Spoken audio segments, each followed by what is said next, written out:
کیونکہ جواب دے تو وہ طاقتور ہیں, آپ ان سے جواب مانگ نہیں سکتے.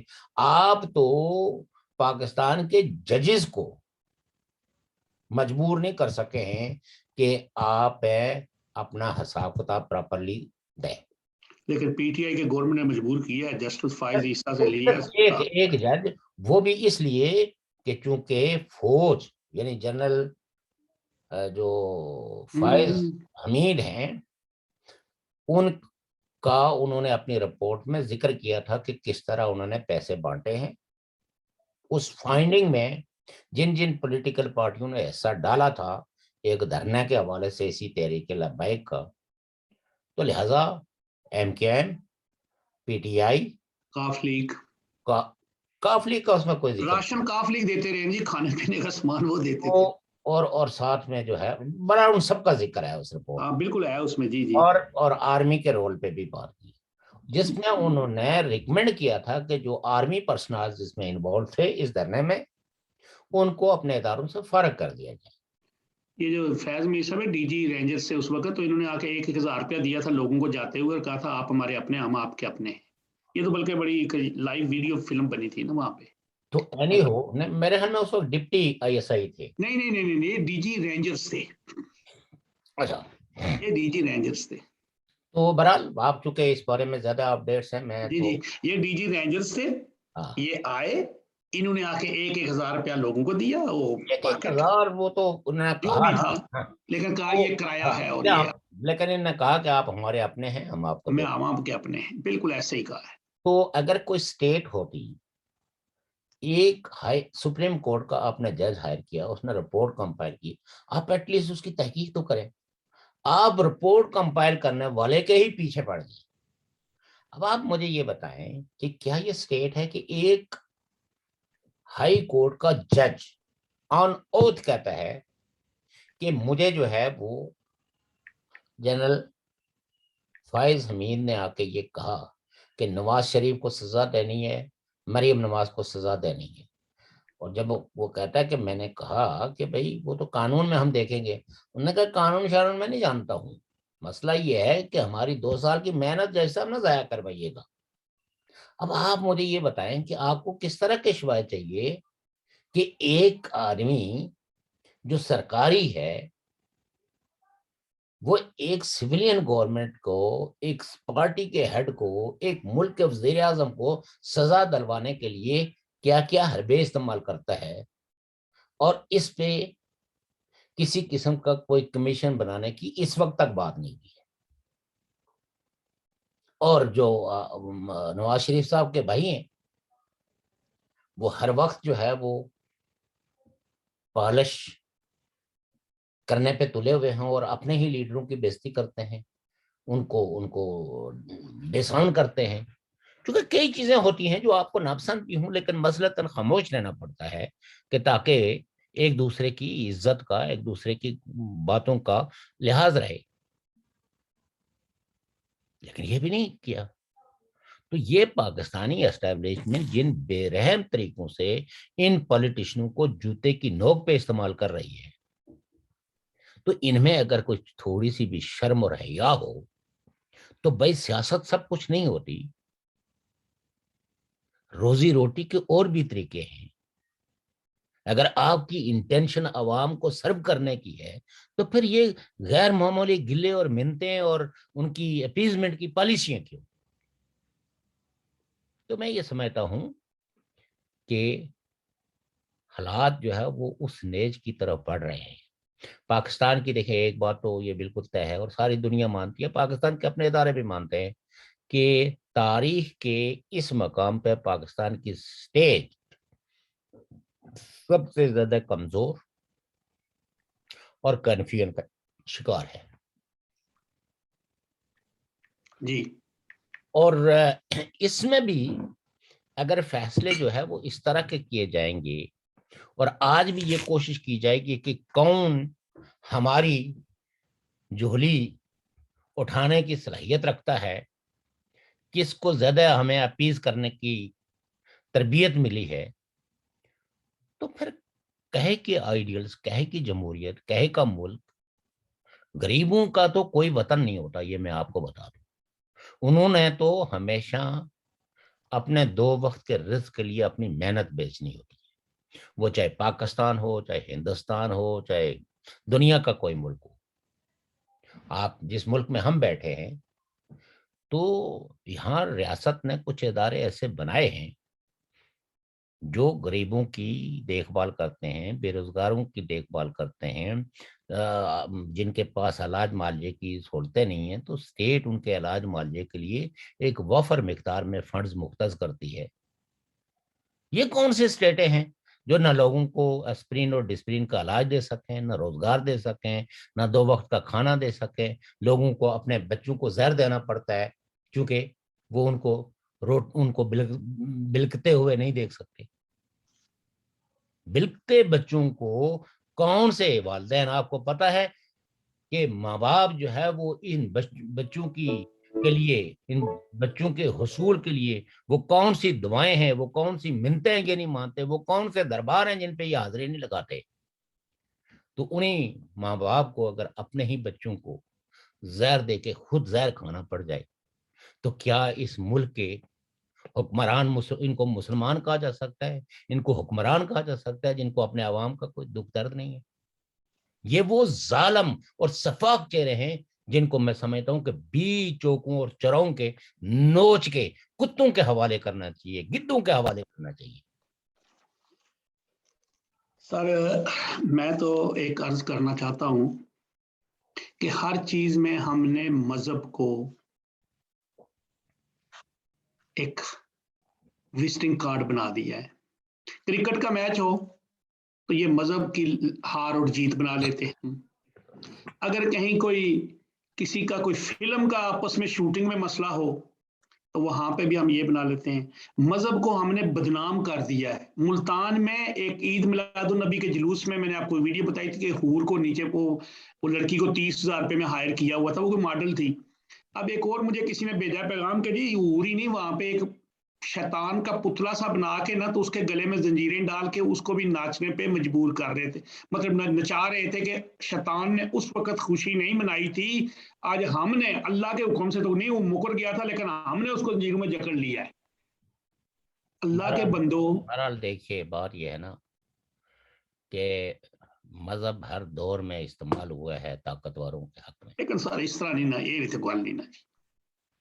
مجھے آپ اگر جو ہے وہ جب آٹونوم امپائر تھی جس کو آپ خلافت عثمانیہ کہتے ہیں، جی جی جی، آپ اس سے پہلے بنی امیہ کا دور دیکھیں، عباسیہ کا دور دیکھیں، لاشیں چوکوں اور چوراہوں میں لٹک رہی تھی، تو آپس میں لڑ رہے تھے۔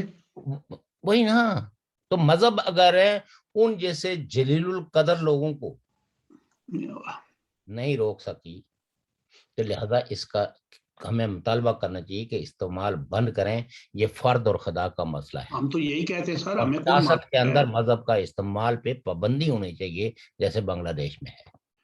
سر؟ ایسے میں آپ کو تمام لوگوں کو جو سیاست میں مذہب کو اپنی طاقت کے لیے استعمال کرتے ہیں، میں سمجھتا ہوں کہ ایسے سارے لوگوں کو ڈسکوالیفائی کرنا چاہیے اور ایک ایسا کانسٹیٹیوشن بنانا چاہیے جو کانسٹیٹیوشن صرف اور صرف پولیٹیکل پارٹیز کو کہے کہ جو ان ملکوں کے فوری مسائل ہیں، بنیادی مسائل ہیں، ان کے حل کا جو کوئی پروگرام دے گا اس پارٹی کو الیکشن میں حصہ لینے دے گا۔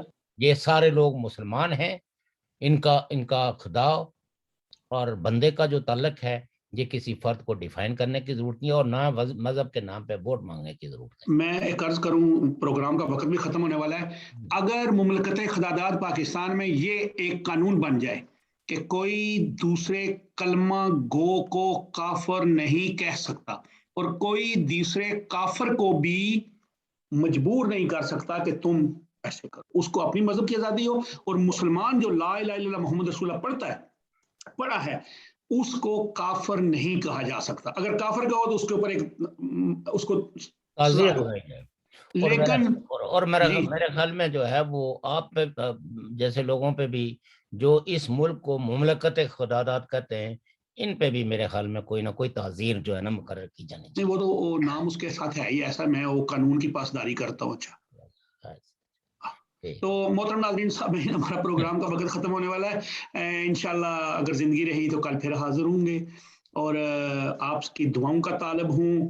ہمارے لیے سبسکرائب کریں, اس کو شیئر کریں اپنے دوستوں میں. شوکت صاحب کی صحت کے لیے وہ اب مجھ سے چھوٹے ہو گئے ہیں, کوئی بات نہیں ہے, تو میں تو بڑا ہی سمجھا تھا, لیکن اب وہ چھوٹے ہو گئے, میں کیا کر سکتا, 2-3 کافی اور پیوں گا ان سے کل. تو آپ سب کا شکریہ, اور اللہ تعالیٰ آپ کو اور مجھے اپنے حفظ و امان میں رکھے. خدا حافظ.